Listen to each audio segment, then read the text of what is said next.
So let's look at the US debt clock. And at the time I took this screenshot, the debt was 39 trillion.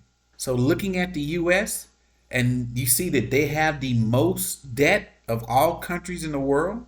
The US is spending more than what it makes, and this is unsustainable. U.S. federal debt is on an unsustainable path. It's not at an unsustainable level, and no one really knows how much further we can go. Other countries over time have gone much farther, but we're now, we're running very large deficits at full employment. And this is a situation that we very much need to address. Sooner or later we'll have to, and sooner is better than later. I would say it this way. The U.S. federal budget is on an unsustainable path, meaning the debt is growing faster than the economy, and that's kind of unsustainable in the long run. So that begs me to ask this question. Would you work for a company that is $8 million in debt?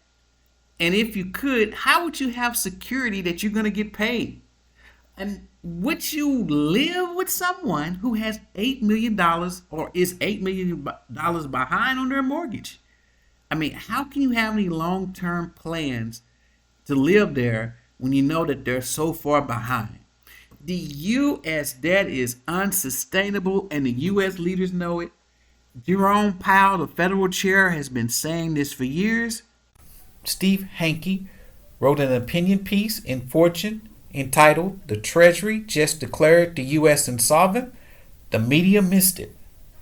In this opinion piece, he pulled a fact from the U.S. Treasury's own financial report from 2025. Now, this fact that he pulled was not an opinion.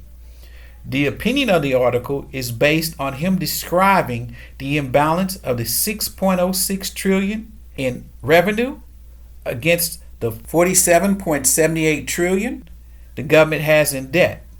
And from that fact, he termed it as the government is now insolvent. When I considered the U.S. Treasury information, along with the lack of employees that the IRS needs, the lack of money to pay TSA workers, the back-to-back government shutdowns from the past years, the continued need to raise the U.S. debt ceiling, all of this describes an America that has no money